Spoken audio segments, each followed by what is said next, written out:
Dah.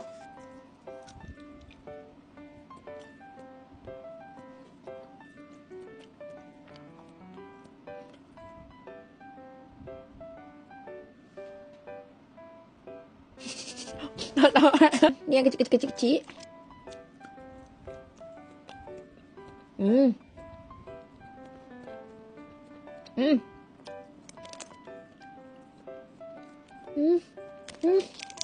Weh. Ini paling sedap. Semua ni paling sedap. Weh.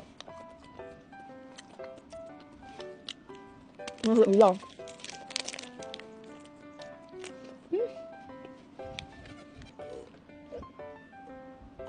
Next, kita ada makanan-makanan dekat dalam pack macam ni. Macam dendeng. Weh, Bella takut. Cabai.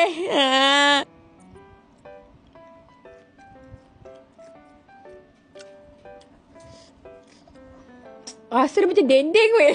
Kalau makan nasi sedap kot. Nak makan saja pedas weh.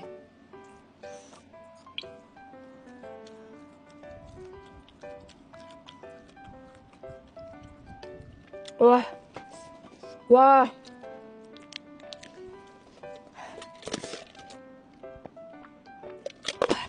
Wah. Wah. Wah. Wah. Wah. Ah. Ah.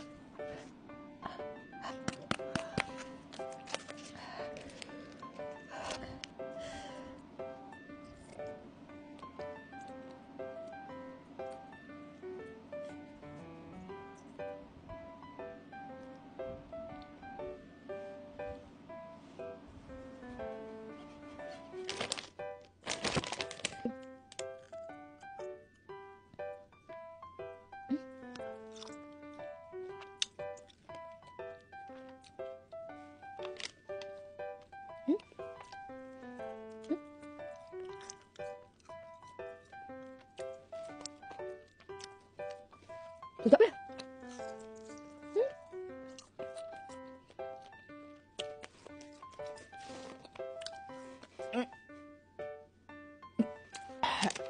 Dia baru sampai. Dia baru sampai. Dia baru sampai. Tak boleh. Tak boleh.